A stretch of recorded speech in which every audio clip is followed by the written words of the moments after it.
Africans and their quest for greener pastures.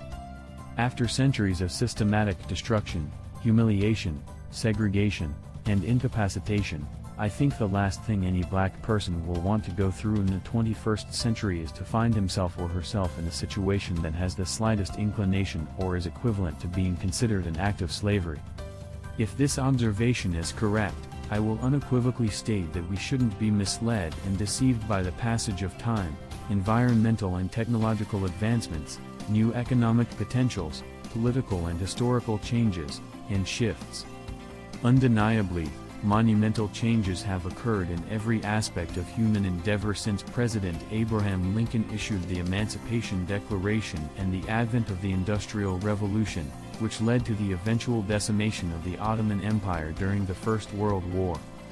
However, man's spirit, soul, and mind haven't changed since creation. Wants and needs may vary from time to time and circumstance, but they haven't changed. All geared toward the pursuit of happiness, selfish and unselfish. Because man hasn't changed, there's always the tendency for events and history to repeat themselves. And if any group of people is supposed to learn from history, it should be Africans and the black race the world over. Because the memories of their traumas are still fresh, and the wounds unhealed. Yet, have we learned in the face of these incredible and human adversities? The answer is as troubling as the daily dilemma of Africans and blacks trying to make a living. For the past 2 years, videos and pictures have been posted and continue to be published online with an outcry, showing how Africans are mistreated, beaten, humiliated, maimed, and enslaved in Arab countries. Who advised these searchers of greener pastures to venture into the lands of the crying child of Europe? That would be the first question anyone who understands the relationship between Africans and Arabs would naturally ask. We, the African generation of today, don't want to look back to the past to comprehend better where and how to pace. We foolishly wish to move with the flow of events and history without carefully considering the pitfalls. We fall victim to those who initially hated and despised us. Since independence, there has always been a tendency for us to denounce the ills of colonization. This is absolutely what we shouldn't fail to do. However, to inadvertently think slavery and its evils have become a thing of the past is the gravest mistake. There's no greater evil to do to a fellow man than enslaving and dehumanizing the person. Colonization contributed significantly to our failure to embrace that history adequately. If we had absorbed and taught it continuously, this generation would have known that Arabs were the cruelest enslavers. It took 130 years after the British Empire freed all enslaved people for slavery to end in Arab countries. Worthy of note, Saudi Arabia and Yemen only freed their slaves in 1962 and Mauritania in 1980 after much international pressure.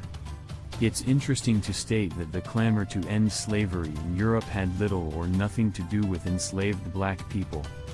Instead, it had everything to do with Europeans because countless people were enslaved in Arab countries during the Ottoman Empire.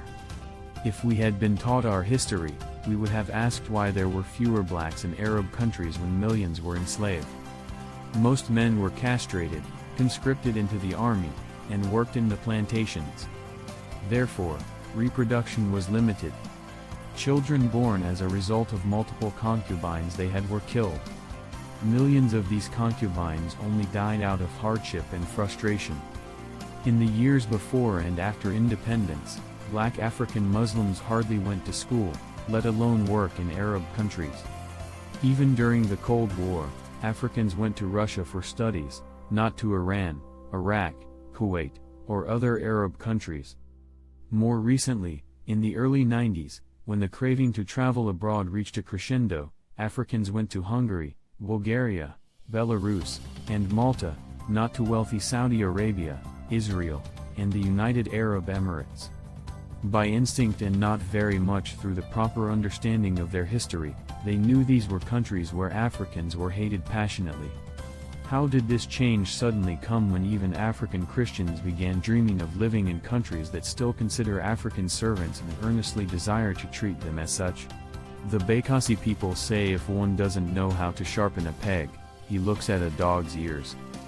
Growing up, I never met any parent who wanted to send their child to any Muslim country.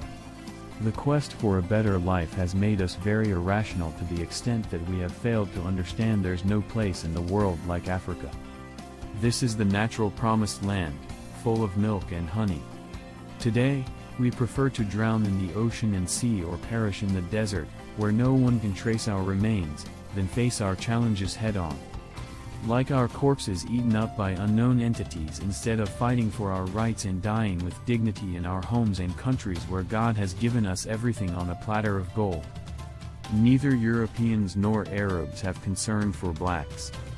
We can die in millions struggling to get into their countries, which would scarcely bother them. How did we suddenly forget a leopard never changes its spots? And that old habits die hard?